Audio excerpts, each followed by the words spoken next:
Marcus Stone stood in front of his office window on the 50th floor of Stone Enterprises, watching the city below.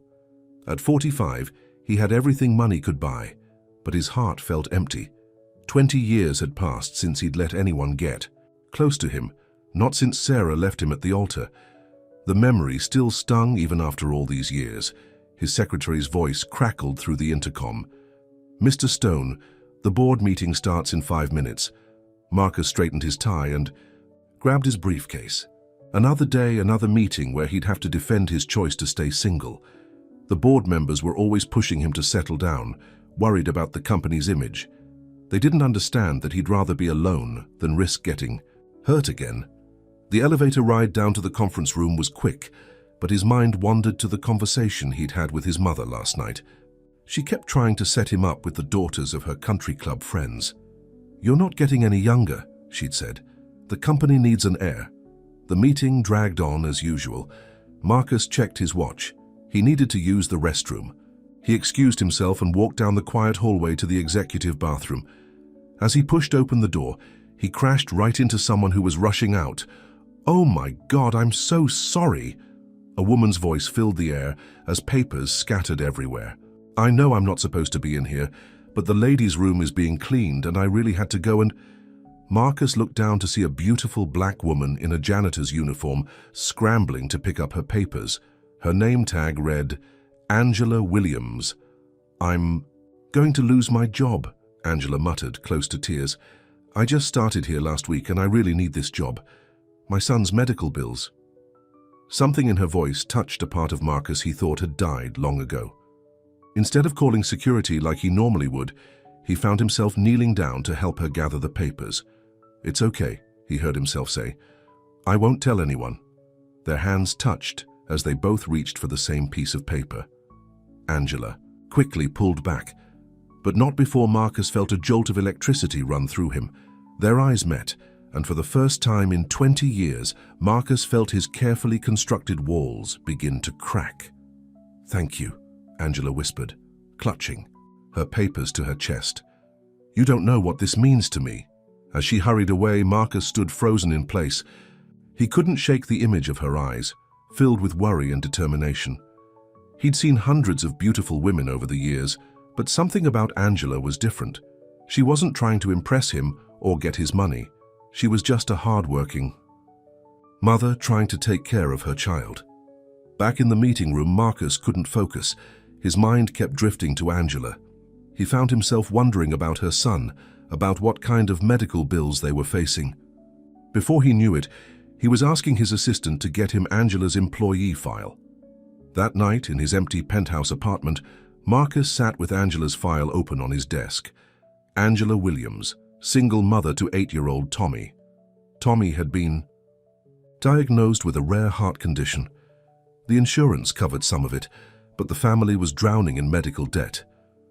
Marcus closed the file and walked to his window, looking out at the city lights. For 20 years, he'd kept his heart locked, away, protected behind walls of money and power. But now, standing there thinking about Angela and her son, he felt something stirring inside him, something he thought he'd never feel again. His phone buzzed, another text from his mother about another eligible socialite. Marcus ignored it. For the first time in decades, he wasn't interested in his mother's matchmaking. His mind was filled with the image of a beautiful janitor with worried eyes and a heart full of love for her son.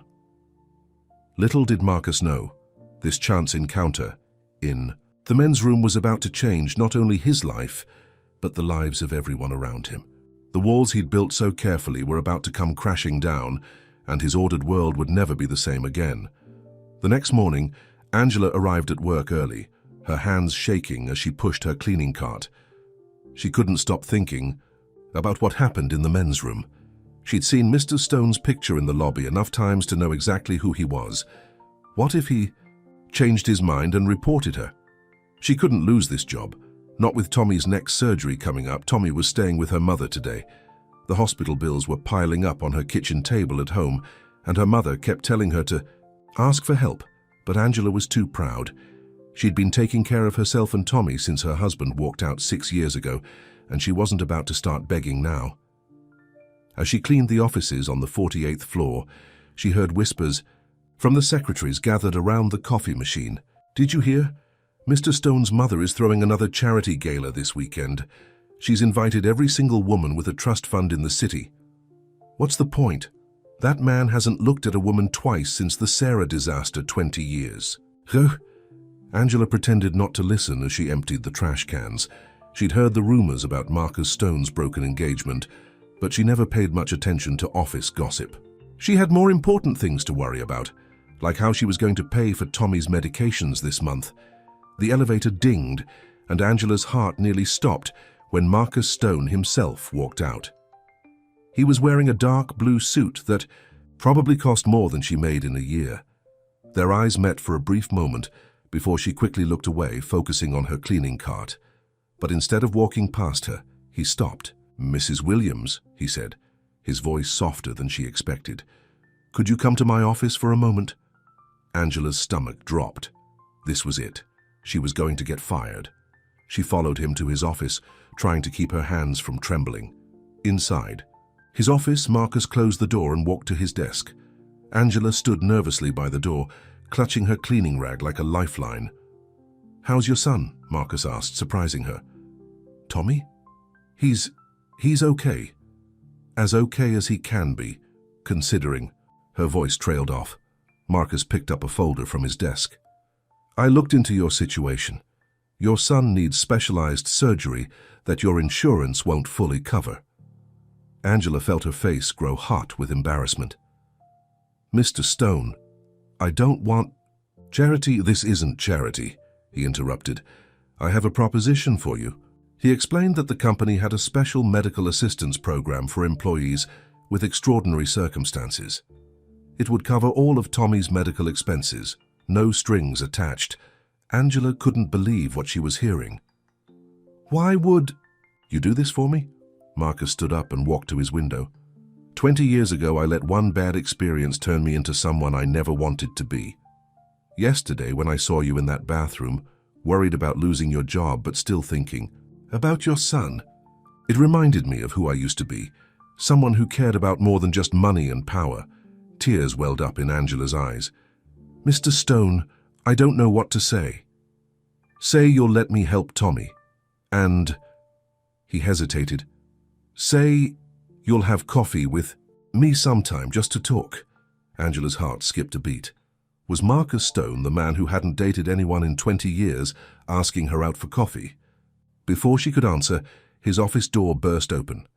A tall, elegant woman in her 70s stormed in, followed by a flustered secretary trying to stop her. "Marcus, darling, I've been calling you all morning about the gala." The woman stopped, short when she saw Angela in her cleaning uniform.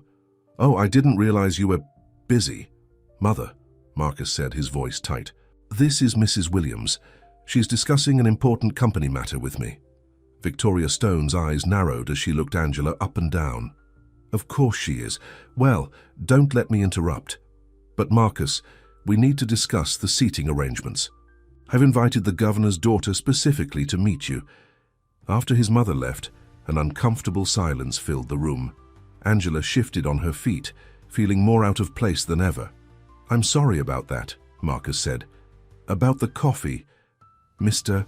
Stone," Angela cut him off gently. "I appreciate everything you want to do for Tommy, but I think we both know someone like me having coffee with someone like you would cause more problems than it's worth." She turned to leave, but Marcus called after her. "Angela, wait." She paused, at the door, her heart pounding. "At least let me help Tommy," he said. "Whatever else happens, just let me do that much." Angela nodded, unable to speak through her tears. As she walked back to her cleaning cart, she could feel Victoria Stone's disapproving stare from down the hall. She had no idea that this was just the beginning of a storm that would shake the foundations of both their lives. In his office, Marcus sat at his desk, head in his hands. For the first time in 20 years, he wanted to reach out to someone to break down the walls he'd built. But his mother's interruption had reminded him of exactly why he'd built those walls in the first place. The world he lived in, the expectations, the judgments. It had all suffocated him once before. But as he thought about Angela's eyes filled with both pride and worry, he realized something had changed. The walls that had protected him for so long were now starting to feel like a prison, and somewhere deep inside, a voice he hadn't heard in 20 years whispered that maybe, just maybe, it was time to break free. 2 weeks had passed since the office encounter, and Angela couldn't stop thinking about Marcus's offer. Tommy's condition was getting worse, and the doctors were pushing for surgery sooner rather than later. She sat at her small kitchen table, staring at the pile of medical bills when her phone rang. It was the hospital. "Mrs. Williams, we need to schedule Tommy's surgery for next week. The condition in his heart has deteriorated faster than we expected." Angela's hands started shaking. "Next week? But I haven't figured out how to pay for it yet. I need more time." "Mrs. Williams, your son doesn't have more time." After hanging up, Angela broke down crying. Her mother found her like that when she brought Tommy home from school. "Mama, why are you crying?" Tommy asked, his small face worried. Even at 8 years old, he tried so hard to be brave, to pretend he wasn't sick. "It's nothing, baby." Angela wiped her eyes quickly. "How was school today?" But her mother, Rose, wasn't fooled. After sending Tommy to his room to do homework, she sat down across from Angela. "Baby girl, you need to accept that man's help. Your pride isn't worth Tommy's life." Meanwhile, at Stone Enterprises, Marcus was having his own battles. His mother had camped out in his office, going over the guest list for the upcoming gala. "The governor's daughter Charlotte is recently divorced," Victoria Stone was saying. "She comes from an excellent family, and she's exactly your age." Marcus wasn't listening. He was watching through his office window as Angela cleaned the offices. Across the hall, she looked tired, worried. "Marcus, are you even listening to me?" "Mother, I'm not interested in Charlotte or any other woman you're trying to set me up with." Victoria followed his gaze, and her face hardened. "Please tell me you're not still thinking about that cleaning woman. Marcus, we've worked too hard to maintain our position in society. You can't throw it all away over some misplaced guilt." "Guilt?" Marcus turned to face his mother. "Is that what you think this is? What else could it be? Ever since Sarah left you—" "This has nothing to do with Sarah." Marcus's voice rose. "For 20 years, I've lived exactly the way you wanted.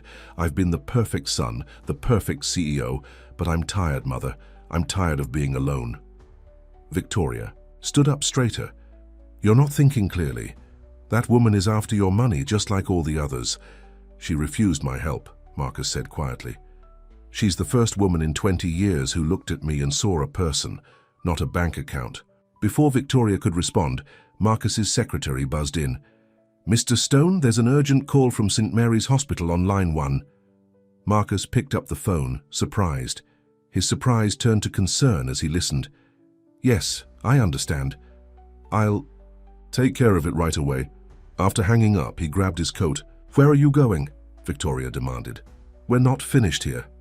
Tommy Williams was just admitted to the emergency room. His heart condition is critical. Victoria's face softened slightly. "Marcus, I know you want to help, but no more." "Buts, Mother. I've let fear control my life for 20 years. I've let you control my life, not anymore." He found Angela in the hospital waiting room alone and terrified. When she saw him, her eyes filled with tears. "Mr. Stone, how did you—" "The hospital called me. I'm listed as Tommy's emergency financial contact." Angela looked confused. "But I took care of it the day after our talk," Marcus admitted. "I knew you were too proud to ask for help, but I couldn't just do nothing. They say, he needs surgery right away." Angela's voice broke. "But even with my insurance, it's already taken care of," Marcus said gently. "All of it." Angela stared at him for a long moment, then did something that surprised them both. She hugged him. Marcus stood frozen for a moment, then slowly wrapped his arms around her. It was the first time in 20 years he'd held someone like this, and it felt like coming home. A throat cleared behind them. They turned to see Victoria Stone standing there, her face unreadable. "Mother," Marcus started, but Victoria held up her hand. "The governor's daughter just called to confirm her attendance at the gala," she said. Then, after a long pause, she added, Perhaps we should invite Mrs. Williams as well." Marcus and Angela exchanged shocked looks. Before anyone could respond, a doctor appeared. "Mrs. Williams, your son is asking for you." As Angela hurried to Tommy's room, Marcus watched her go, his heart fuller than it had been in decades. His mother touched his arm. "She's nothing like Sarah," Victoria said softly. "No," Marcus agreed. "She's better." In Tommy's hospital room, Angela held her son's hand while he slept. She didn't know what the future held, but for the first time in years she felt hope. Outside the room, Marcus Stone stood guard, his heart finally beginning to thaw after 20 frozen years. And somewhere in the hospital chapel, Victoria Stone lit a candle and whispered a prayer, not for her son's position in society, but for his happiness. Sometimes, she realized, love comes in unexpected packages, and the walls we build to protect ourselves become the very things we need to tear down to truly live. News of Marcus Stone visiting the hospital spread through New York's high society like wildfire. The tabloids were having a field day. "Stone Cold Heart melts for cleaning lady." The headlines were everywhere, and Angela's simple life was turning upside down. At work, the other cleaning staff started treating her differently. Some were jealous, others were excited, but everyone wanted to know the story. Angela kept her head down and focused on her work, trying to ignore the whispers that followed her through the halls. Tommy's surgery was scheduled for the following week. He was still in the hospital, getting stronger for the procedure. Angela spent every free moment by his side, reading him stories and playing board games. What surprised her most was that Marcus visited every day too. And then the dragon said, Marcus was reading to Tommy one afternoon when Sarah Peterson walked into the hospital room. Sarah, the woman who had left Marcus at the altar 20 years ago. She looked exactly like her society page photos. Perfectly styled blonde hair, designer clothes, not a wrinkle in sight despite being in her 40s. Well, Sarah's voice dripped with fake sweetness. The rumors are true. Marcus Stone has finally emerged from his cave. Tommy looked up from his book, confused. Angela felt her heart race as she watched Marcus's face turn pale. Sarah, he said, his voice tight. What are you doing here? Can't an old friend pay a visit? Sarah walked further into the room, her high heels clicking on the floor. When I heard you were spending time in a hospital with a cleaning lady and her sick kid, I had to see it for myself. Angela stood up, her mother's voice in her head telling her to be strong. I think you should leave. Sarah looked at her like she was something stuck to the bottom of her shoe. Honey, do you have any idea who you're dealing with? Marcus doesn't do relationships. He hasn't since you left me at the altar, Marcus finished, standing up. But that was the best thing you ever did for me, Sarah. Because if you hadn't, I might have ended up married to someone who only cared about my money and social status. Tommy's small voice piped up from the bed. Is she the bad lady from your story, Mr. Stone? Everyone turned to look at him. Marcus had been telling Tommy fairy tales, changing the characters to match their situation. A prince who locked himself away in a tower until a kind-hearted woman and her brave son showed him how to love again. Sarah's face turned red. I see you've got them wrapped around your finger already. Does she know about the prenup you made me sign? About all the hoops you made me jump through to prove I wasn't after your money? That's enough, a new voice said from the doorway. Victoria Stone stood there, looking regal in her designer suit. Sarah, dear, I believe it's time for you to leave. Sarah's mouth fell open. Victoria, but I thought you'd be on my side. After all, we've known each other for years. Yes, we have, Victoria agreed, which is why I know exactly who you are and what you did to my son. Security will show you out. After Sarah left, an uncomfortable silence filled the room. Tommy broke it by asking, Can we finish the story, Mr. Stone? I want to know if the prince saves the day. Marcus smiled, sitting back down. Actually, in this story, I think the prince is the one being saved. That night, after Tommy had fallen asleep, Angela found Marcus in the hospital cafeteria, staring into a cup of cold coffee. I'm sorry about Sarah, she said, sitting across from him. I'm the one who should be sorry, he replied. You and Tommy shouldn't have to deal with all this drama. Is what she said true about the prenup? Marcus nodded slowly. After Sarah, I became paranoid. I made every woman who showed interest in me jump through impossible hoops, sign ridiculous contracts. It was my way of pushing them away before they could hurt me. And now? Angela asked softly. Now, Marcus looked up at her. Now I realize I've wasted 20 years being afraid. Tommy's teaching me more about bravery than I've learned in my whole life. That kid of yours faces every day with a smile, even when he's scared. Angela felt tears in her eyes. He likes you, you know. He's never had a father figure before. Angela. Marcus reached across the table and took her hand. I know this is complicated. The press, the society gossip, my past. But when I'm with you and Tommy, none of that matters. For the first time in 20 years, I feel alive. Before Angela could respond, her phone rang. It was Tommy's doctor. Mrs. Williams, we've had a cancellation. We can do Tommy's surgery tomorrow morning. Angela's hand tightened around Marcus's. Tomorrow? So soon? It's better not to wait. The sooner we operate, the better his chances. After hanging up, Angela looked at Marcus with terrified eyes. What if something goes wrong? What if... Marcus stood up and pulled her into his arms, not caring who saw them. Hey, listen to me. Tommy is the strongest kid I know. He's going to get through this. And you're not alone anymore. I'm here, my mother's here, we're all here for both of you. In the hospital room, Tommy slept peacefully, unaware of the drama unfolding around him. On his bedside table sat a collection of fairy tales, bookmarked at the story of a lonely prince who learned to love again. And in the cafeteria, a cleaning lady and a billionaire held onto each other, proving that sometimes the most beautiful love stories don't follow society's rules. Victoria Stone watched them from the cafeteria doorway, her heart softening. Maybe it was time for all of them to believe in fairy tales again. After all, she thought, watching her son smile for the first time in decades, sometimes the most precious things in life come disguised as our biggest challenges. The morning of Tommy's surgery arrived with a mix of hope and fear. Angela hadn't slept all night, sitting by her son's bedside, watching his little chest rise and fall. The hospital room was filled with stuffed animals and cards from the Stone Enterprises employees. It seemed everyone in the building had heard about Tommy's condition. Mama, Tommy said, as the nurses prepared him for surgery. Are you scared?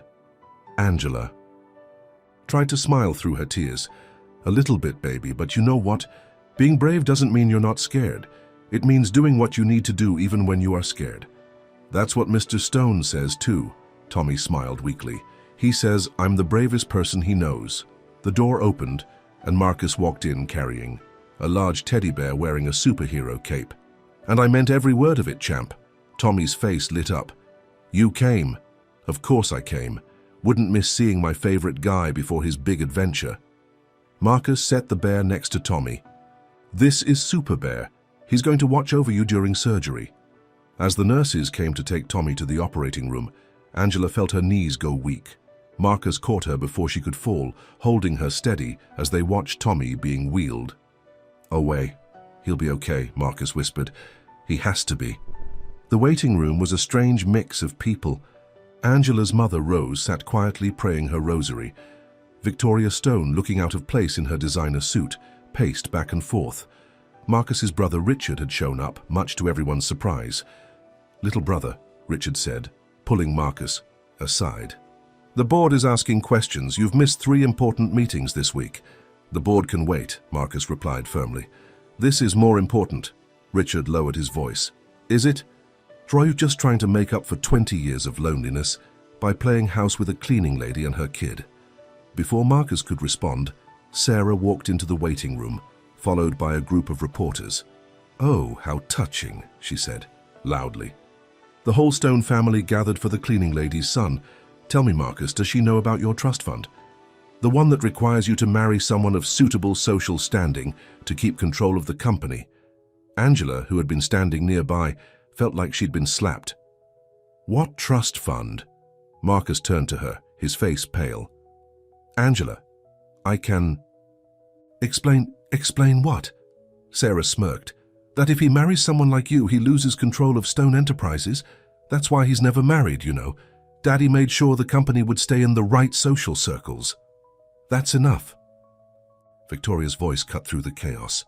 Security, remove these reporters and Miss Peterson immediately. As security cleared the room, Angela stared at Marcus with hurt eyes. Is it true? Yes, Marcus admitted. My father set up the trust fund before he died. He wanted to make sure I married appropriately. But Angela, it doesn't matter. Doesn't matter? Angela stepped back from him. You didn't think I deserved to know this, that getting close to me could cost you your company. The company means nothing compared to... A doctor appeared in the doorway, and everyone fell silent. Mrs. Williams, there's been a complication. Angela's world started spinning. She felt Marcus try to grab her arm, but she pulled away. Right now, nothing mattered except Tommy. The doctor explained that Tommy's heart was weaker than they'd expected. They needed to make a decision. Proceed with a risk of surgery now or wait and try to build up his strength. If we wait, the doctor said gently, there's no guarantee he'll get strong enough. But if we proceed now, the risks are significant. Angela felt completely lost. How was she supposed to make this decision? How could any mother choose between two terrifying options? What would you do? She asked the doctor, her voice breaking. If it was your child? The doctor looked at her with compassionate eyes. With a heart as weak as Tommy's, waiting could be more dangerous than proceeding. But Mrs. Williams, you should know this surgery is extremely expensive, even with insurance. Money is not an issue. Marcus stepped forward. Do whatever you need to do to save him.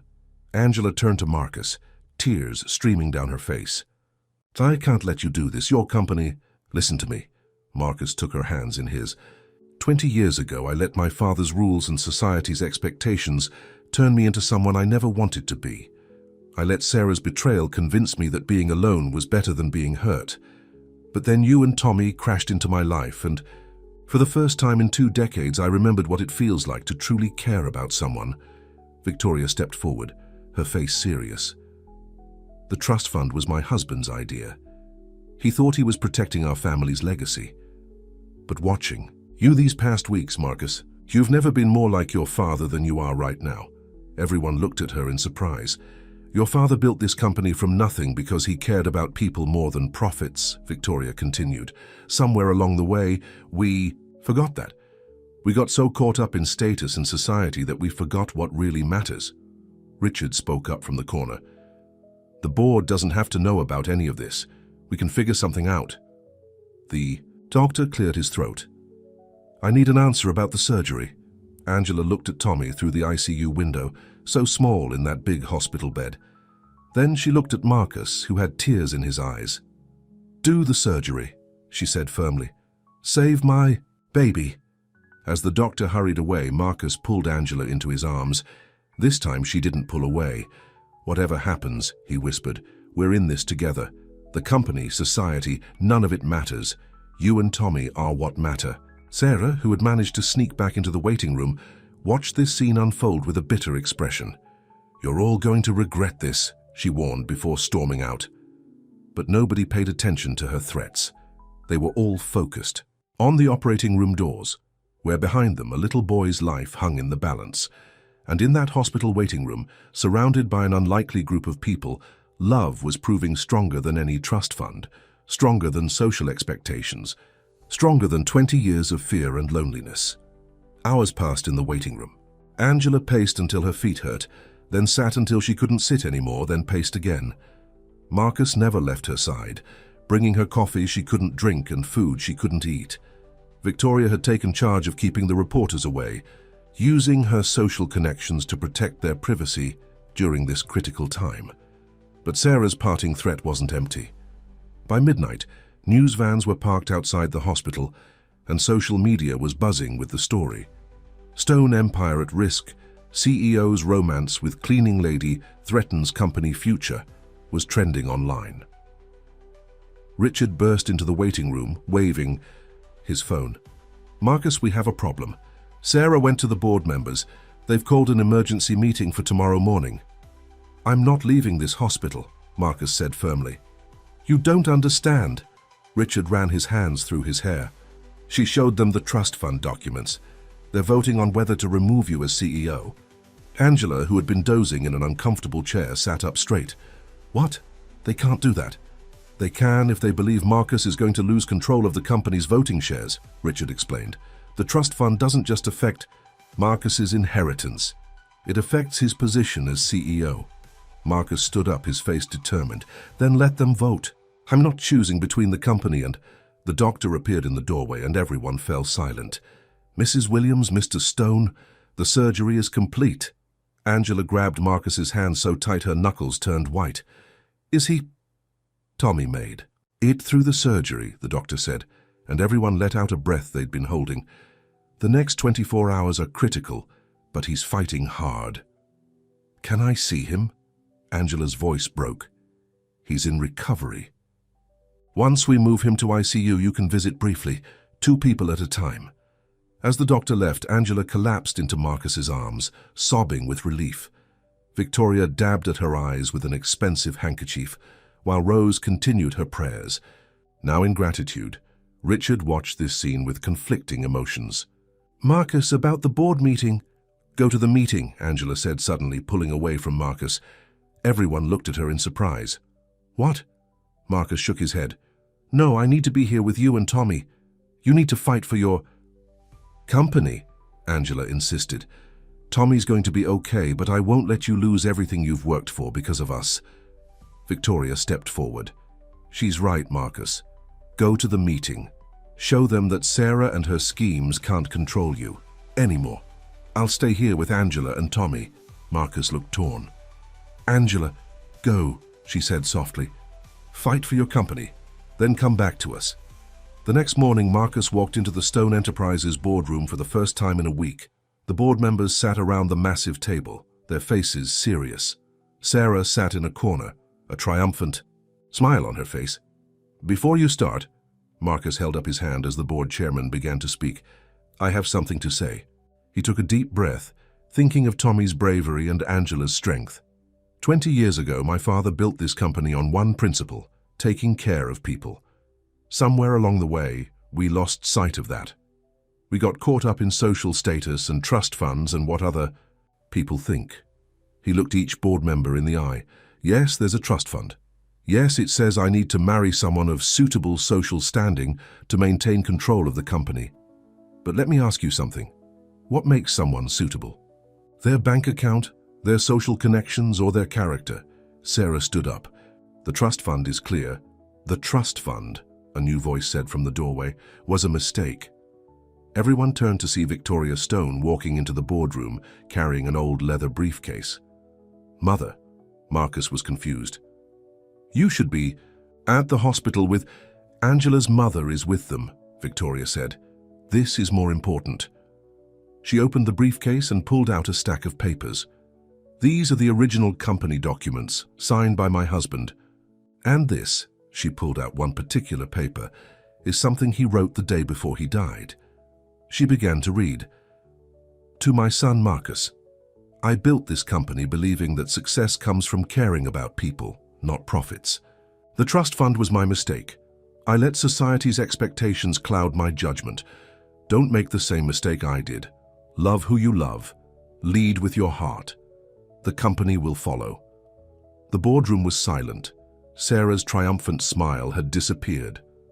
Ladies and gentlemen of the board, Victoria's voice was strong and clear.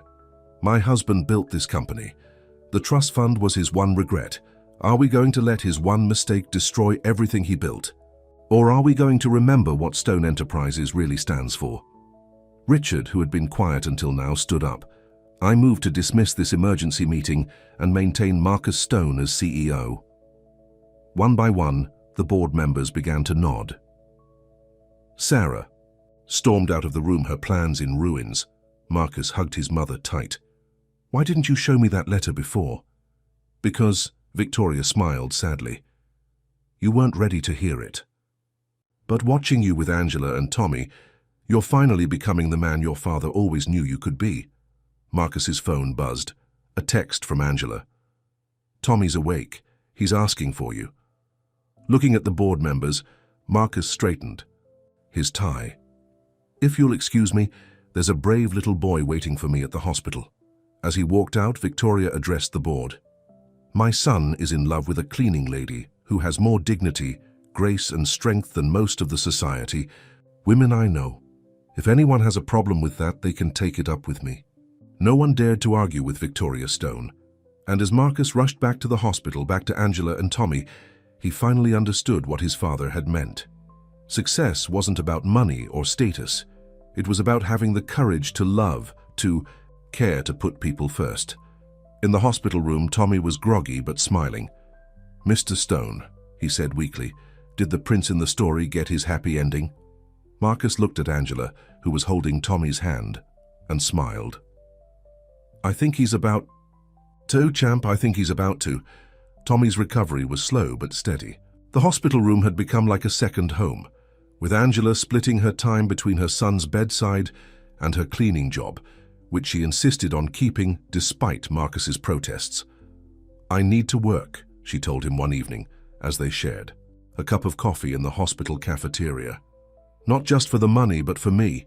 I can't be the cleaning lady who got lucky with the rich man. I need to be me." Marcus understood, but he couldn't help worrying about her. She was exhausted, trying to balance everything. Dark circles had formed under her eyes, and she'd lost weight from skipping meals to spend more time with Tommy. "At least, let me hire some help for your apartment," he suggested. "Someone to cook and clean while you're here with Tommy." "Marcus," Angela smiled tiredly, "you're already paying for Tommy's medical bills. I can't accept more." "Accept it as a gift for Tommy then," he said. "He needs his mama healthy and strong." Before Angela could argue further, Rose burst into the cafeteria, her face pale. "Angela, Tommy's having some kind of attack." They rushed to Tommy's room, where doctors and nurses were already working frantically. Angela tried to go in, but a nurse held her back. "Please," Angela begged, "he needs me." "Let them work," Marcus held her as she struggled. "Let them help him." Minutes felt like hours as they waited in the hallway. Victoria arrived, having been at the hospital for a charity board meeting. She took one look at the situation and took charge, getting updates from the medical staff and keeping the curious onlookers away. Finally, the doctor emerged, looking grave. "Mrs. Williams, we've stabilized him, but I'm concerned. His body is showing signs of rejecting the procedure we did." "What does that mean?" Angela's voice shook. "It means we need to consider another surgery, a more extensive one. But given how weak he is..." The doctor hesitated. "Given how weak he is, what?" Marcus demanded. "The chances of survival would be significantly lower than the first surgery." Angela's legs gave out. Marcus caught her, helping her into a chair. Rose started praying again, her rosary beads clicking softly. Victoria stepped forward. "What are his chances without the surgery?" The doctor shook his head. "His condition will continue to deteriorate. Without intervention, he has maybe a month." Angela covered her face with her hands, her shoulders shaking with silent sobs. Marcus knelt in front of her, taking her hands in his. "Look at me," he said softly. "Remember what you told Tommy before his first surgery? About being brave?" Angela nodded, tears streaming down her face. "Well, now it's our turn to be brave, for him." Just then, they heard Tommy's weak voice from the room. "Mama? Mr. Stone?" They rushed in to find him awake, looking small and pale against the white hospital sheets. Super Bear, the stuffed animal Marcus had given him, was clutched tightly in his arms. "Hey, champ," Marcus tried to sound cheerful. "You gave us quite a scare." Tommy looked at their worried faces and seemed to understand more than an 8-year-old should. "Am I going to die?" "No, baby." Angela sat on the edge of his bed, smoothing his hair. "You're not going to die. The doctors just need to do another operation to make you all better." "Like in the stories?" Tommy asked, "where the hero has to face one last big challenge." Marcus sat on the other side of the bed. "Exactly like that. And you know what? Heroes always win in the end." Tommy was quiet for a moment, then looked at Marcus. "If I get better, will you marry my mama? Then you can be my dad for real." The room fell silent. Angela froze while Victoria and Rose exchanged glances. Marcus looked at Angela, then back at Tommy. "Would you like that, champ?" Tommy nodded. "You make Mama smile. And you tell the best stories. And..." His voice got smaller. "I've never had a dad before." Angela started crying again, but this time with a mixture of joy and fear. Marcus reached across the bed and took her hand. "Tell you what," he said to Tommy, "you focus on getting stronger for this operation. And when you're better, we'll talk about making us a real family. Deal?" Tommy smiled weakly. "Deal." That night, after Tommy had fallen asleep, Marcus found Angela in the hospital chapel. She was sitting in the back row, staring at the flickering candles. "I'm sorry about what Tommy said," she began. "Don't be." Marcus sat beside her. "He said what I've been thinking about for weeks now." Angela turned to look at him. "Marcus, you can't." "Why not?"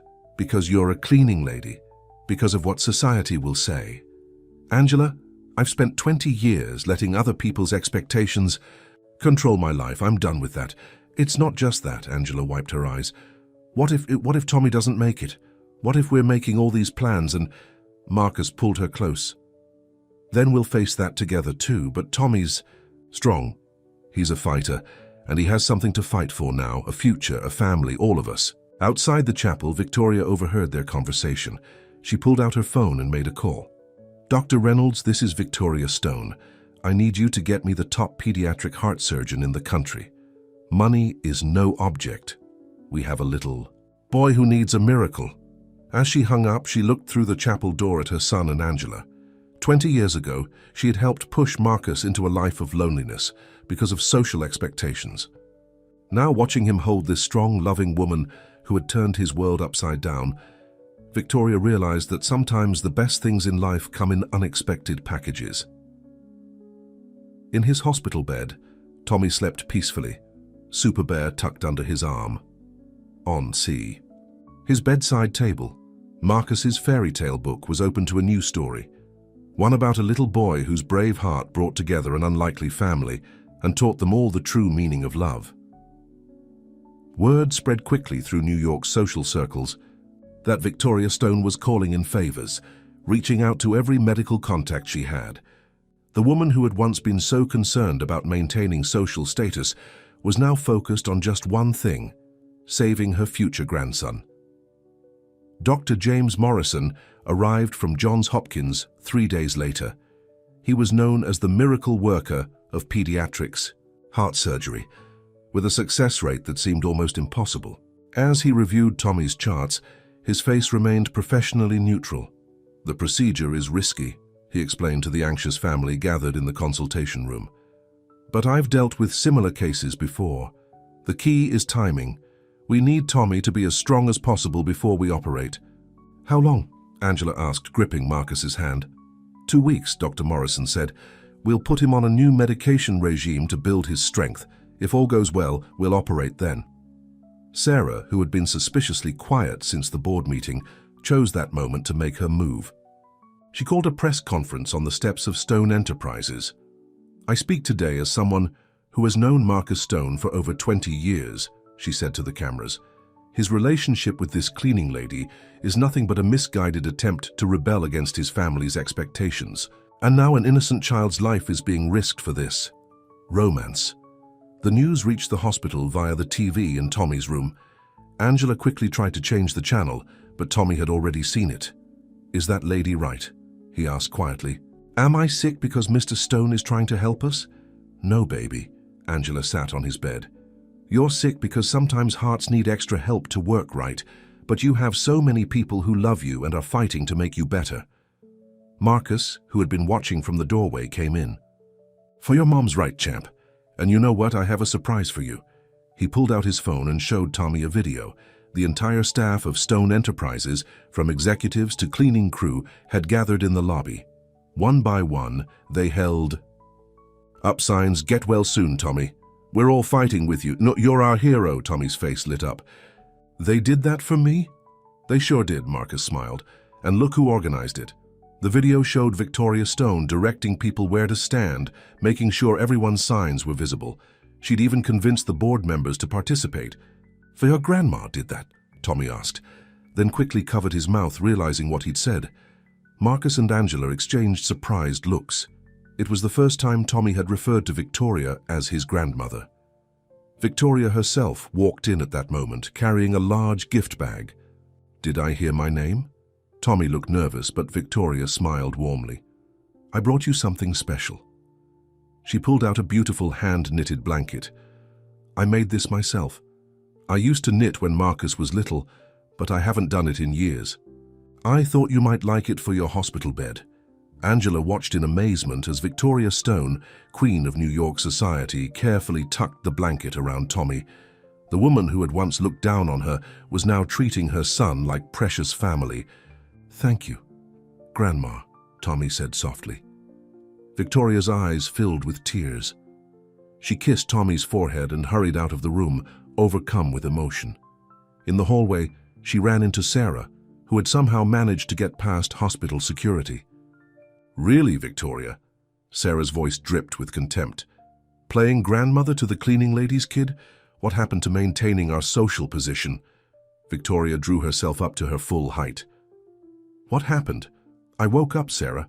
I spent 20 years watching my son be miserable because of rules and expectations that don't mean anything. Then this beautiful child and his amazing mother came into our lives and showed us what really matters. The press is having a field day with this," Sarah warned. "Your society friends are laughing behind your back." "Let them laugh," Victoria said firmly. "I'd rather be happy with my family than miserable with my status. Now get out of this hospital before I have security. Remove you." Again.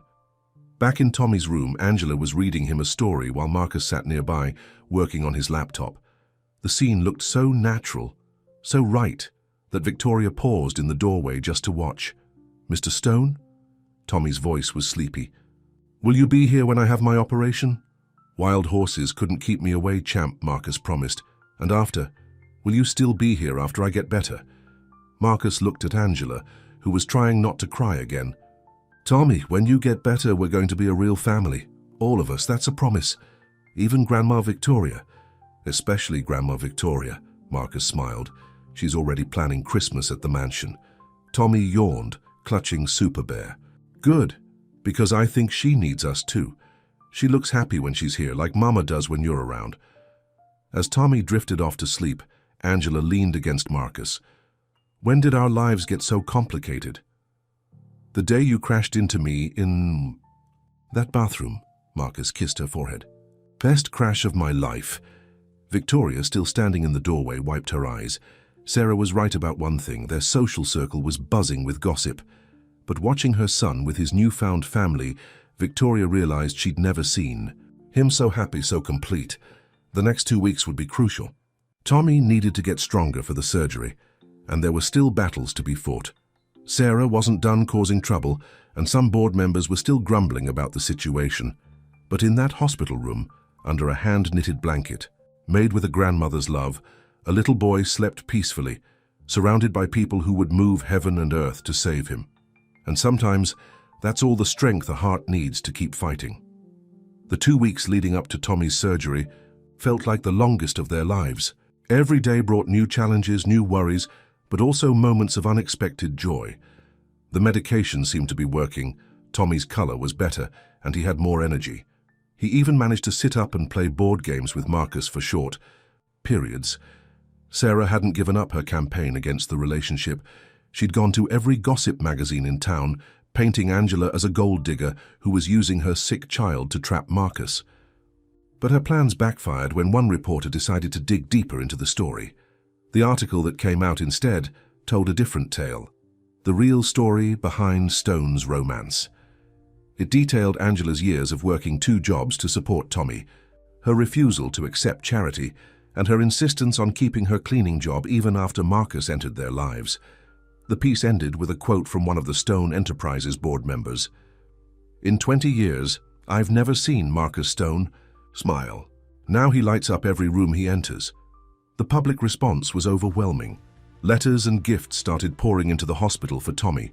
Children from all over the city sent him drawings and get-well cards. The story of the billionaire and the cleaning lady who found love while caring for a sick child had captured people's hearts. Victoria, to everyone's surprise, had become Tommy's fiercest protector.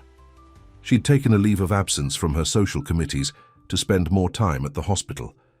The society ladies who used to be her closest friends were shocked to see her in the same clothes 2 days in a row, sleeping in a hospital chair, teaching Tommy how to play chess. "Mother, you don't have to stay here all the time," Marcus said one evening, finding her knitting another blanket in Tommy's room while the boy slept. "Yes, I do," Victoria replied, without looking up from her knitting. "I wasted 20 years of your life worrying about what other people thought. I'm not wasting a single minute of his. Angela, who was taking a rare break to shower and change clothes at home, came back to find Victoria teaching Tommy how to play gin rummy. "And that, my dear grandson, is how you win at cards," Victoria said triumphantly, laying down her hand. "No, fair," Tommy laughed. "You've been playing longer than I've been alive." "Well, then I'll just have to teach you all my secrets," Victoria winked. "Can't have my grandson not knowing how to play cards properly." The night before the surgery, none of them could sleep. Tommy was quiet, clutching Super Bear and the blanket Victoria had made him. Marcus had brought in a small DVD player, and they were all watching Tommy's favorite superhero movie. "What if—" Tommy's small voice broke the silence. "What if I don't wake up?" Angela started to protest, but Tommy continued. "I heard the doctors talking. They said it's really risky."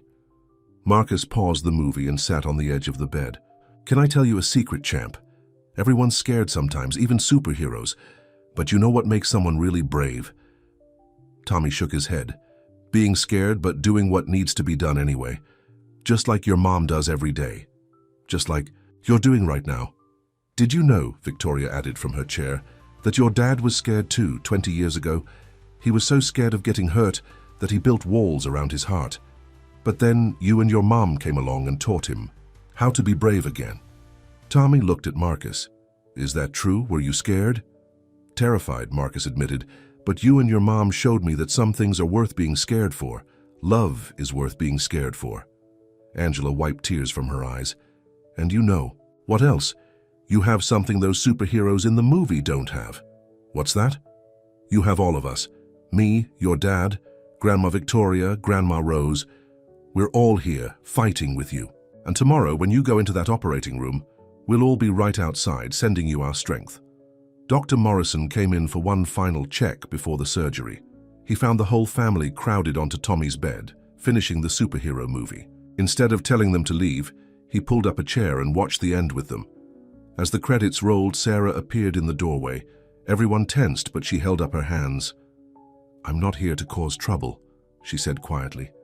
I saw the article about everything you've been through, Angela and Tommy."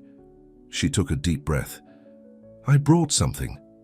She pulled out an old photo album. "These are pictures of Marcus's father when he was in the hospital right before he died. He was scared too, but he never gave up. I thought maybe Tommy would like to see them, to know that being scared is okay." Victoria stood up and took the album. For a moment, everyone thought she might throw it at Sarah. Instead, she opened it and sat next to Tommy. "Look," she said softly, "that's your grandfather. He would have loved you so much." Sarah slipped away quietly, but not before Marcus caught her eye and nodded. It wasn't forgiveness exactly, but it was something close to understanding.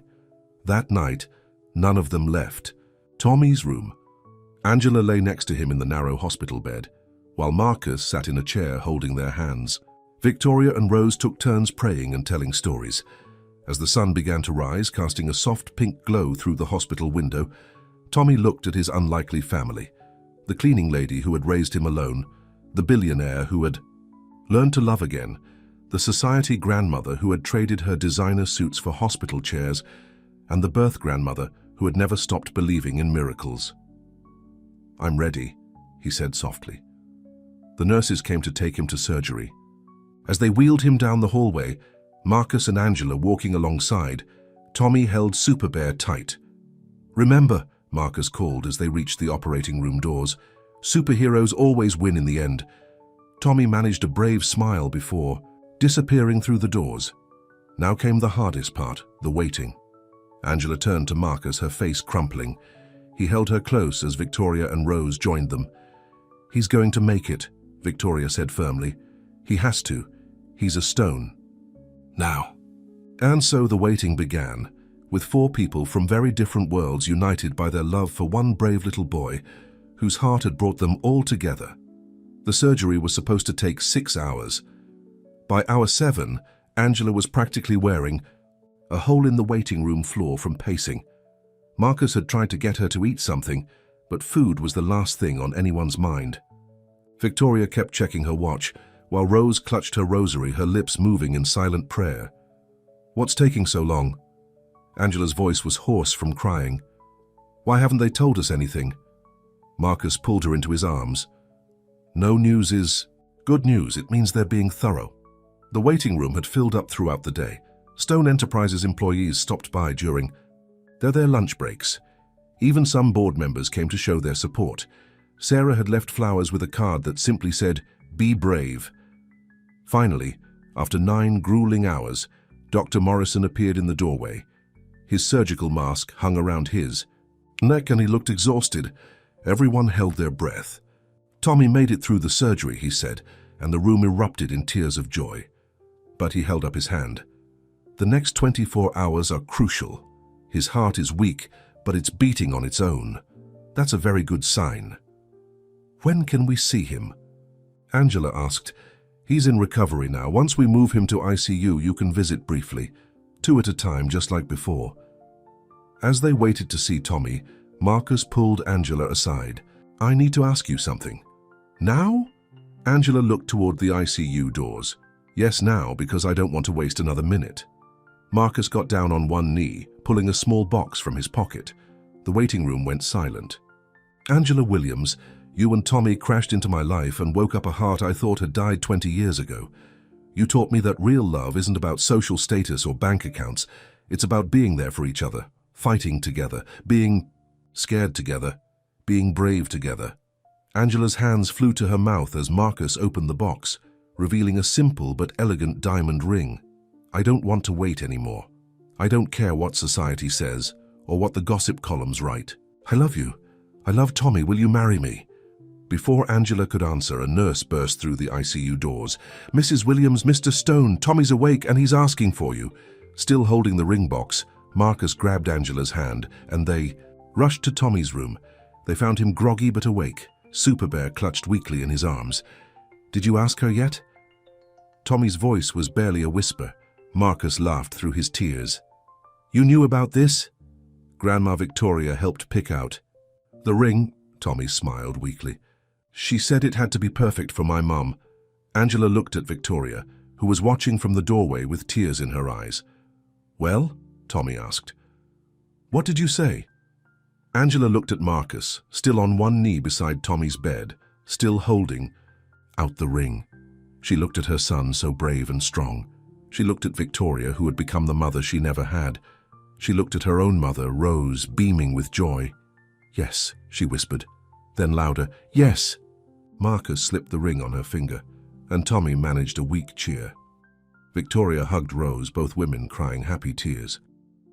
Now, we're really going to be a family, Tommy said, before drifting off to sleep, a smile on his face. The next few weeks were a whirlwind. Tommy grew stronger every day, amazing his doctors with his recovery. The press went wild with the engagement news, but this time the stories were celebratory. A modern fairy tale, read one headline. Love conquers all at Stone Enterprises, read another. Sarah sent a surprising gift, a scrapbook she'd kept of her time with Marcus with a note that read, I was wrong. This belongs with your family now. Your love story is better than ours ever was. 2 months later, Tommy was strong enough to leave the hospital. Victoria had insisted they all move into the Stone mansion while he recovered. My grandson needs space to run around once he's stronger, she declared, brooking no argument. The day they brought Tommy home, the entire Stone Enterprises staff had decorated the mansion's gates with balloons and welcome home signs. Tommy rode in Marcus's car, waving like a celebrity. That night, after Tommy was settled in his new room, which Victoria had decorated with superhero posters and a mini basketball hoop for when he was stronger, the family gathered in the living room. I think it's time for a story, Marcus said, pulling out the fairy tale book that had been their companion through the hospital stay. Can I tell it this time? Tommy asked. Everyone settled in to listen as Tommy began. Once upon a time there was a lonely prince who had locked his heart away, but then he met a beautiful cleaning lady and her brave son, who taught him how to love again. They faced many challenges, scary operations, mean ladies who tried to cause trouble, and rules that said princes couldn't marry cleaning ladies. But love won in the end, Angela added, squeezing Marcus's hand. Because love always wins, Victoria said firmly. When it's real, Rose wiped her eyes. And they all lived happily ever after. Tommy looked around at his family, his mom, who had never given up on him, his new dad, who had learned to love again, his grandma, Victoria, who had traded society rules for bedtime stories, and his grandma Rose, who had always believed in miracles. No, Tommy said thoughtfully. They didn't just live happily ever after. They lived truthfully ever after. Because real love isn't about being happy all the time. It's about being there for each other, even when things are scary or hard. Marcus pulled Tommy and Angela close. Victoria and Rose joined the group hug. Outside, the sun was setting over New York City. In hospitals and boardrooms, bathrooms and ballrooms, love stories were beginning and ending. But in the Stone Mansion, a family that had been brought together by chance, cemented by love, and strengthened by adversity, was just beginning their next chapter. And somewhere, in a hospital room now empty, a sign still hung on the wall. Heroes come in all sizes. Next to it was a child's drawing of a family, a cleaning lady, a businessman, 2 grandmas, and a little boy holding a teddy bear in a superhero cape. Sometimes the best fairy tales are the ones that don't follow the rules. Sometimes the strongest hearts are the ones that have been broken and healed. And sometimes the most beautiful love stories start in the most unexpected places, like a chance meeting in a men's room between a lonely billionaire and a cleaning lady with a heart of gold, the end.